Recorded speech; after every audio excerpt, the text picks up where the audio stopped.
Pernahkah kamu sakit dan kemudian harus mendapatkan obat dengan cara disuntik? Teknik pemberian obat kepada pasien dapat dilakukan melalui beberapa cara, salah satunya dengan cara disuntik. Pemberian obat dengan cara disuntik atau disebut juga dengan injeksi memang menjadi pilihan dalam beberapa kondisi pasien. Injeksi adalah prosedur invasif yang mencakup memasukkan obat melalui jarum steril untuk dimasukkan ke dalam jaringan tubuh.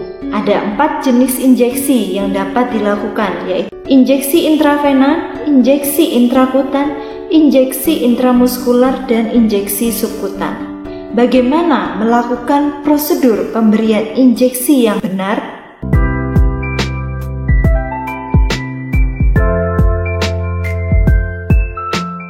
Selamat datang di channel Analisa Kesehatan. Dalam video kali ini saya akan menjelaskan tentang prosedur pemberian injeksi secara intrakutan. Injeksi intrakutan adalah sebuah prosedur memberikan atau memasukkan obat ke dalam jaringan kulit di bawah lapisan dermis atau epidermis.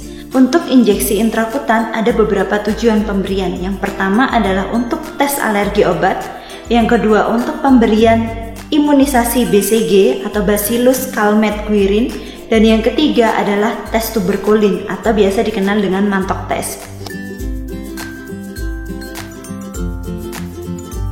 Apa saja peralatan yang dibutuhkan dalam pemberian injeksi intrakutan?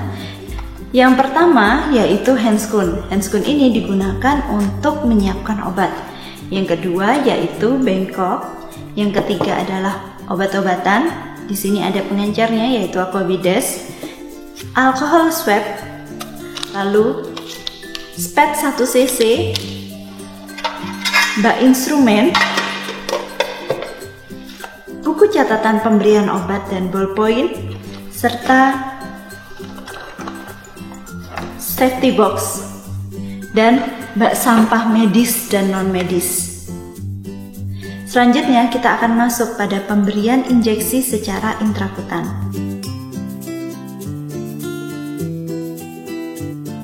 Langkah pertama untuk melakukan prosedur injeksi intrakutan adalah lakukan salam dan sapa kepada klien.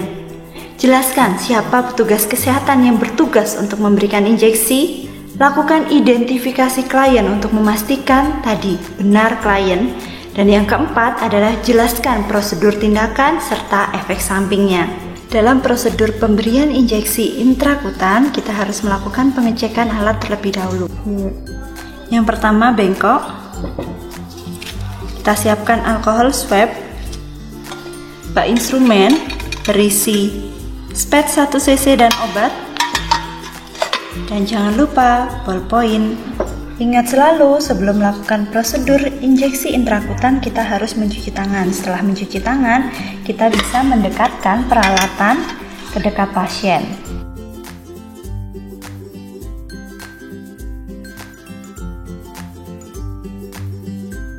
Lalu kita buka alcohol swabnya. Tentukan lokasi penyuntikan yaitu di sepertiga lengan atas, jadi paling tidak di sini. Dan untuk area penyuntikan intrakutan ini tidak boleh di pembuluh darah, jadi pastikan cari kulit yang tidak ada pembuluh darahnya seperti ini. Lalu ambil spet, buka tutup spet, dan pastikan lubang jarumnya menghadap ke atas. Posisi tangannya adalah jempol dan telunjuk memegang bagian atas, lalu bagian tangan kiri membuka melebar, lalu suntikkan dengan sudut 10 derajat. Pastikan lubang jarumnya saja yang masuk. Lalu pindah tangan kiri ke belakang, lalu masukkan obatnya secara perlahan sampai terdapat nodul atau seperti gelembung berupa gigitan nyamuk.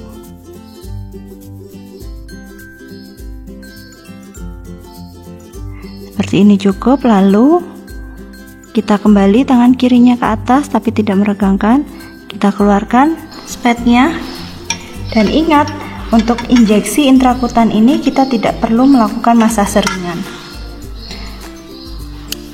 Selanjutnya jangan lupa untuk beri tanda lingkaran pada area penyuntikan, karena area penyuntikan yang kita lakukan ini adalah tujuannya untuk alergi obat, sehingga kita harus memberikan tanda lingkaran untuk mengecek apakah pasien ada gatal-gatal di area penyuntikan. Selanjutnya rapikan alat.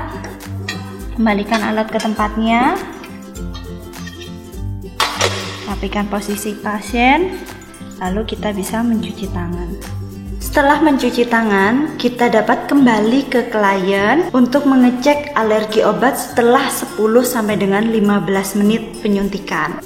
Salah satu tanda adanya alergi obat pada klien yaitu kemerahan dan gatal-gatal. Jika tidak ada tanda alergi dalam 10 sampai dengan 15 menit pada saat tes alergen, maka kita dapat memberikan obat kepada klien sesuai dengan dosis dan cara pemberian yang telah ditentukan. Jangan lupa untuk melakukan dokumentasi tindakan meliputi nama klien, nama obat, waktu pemberian obat, dosis obat, cara pemberian, dan respon klien terhadap obat yang diberikan. Jangan lupa pula untuk menuliskan nama dan tanda tangan petugas.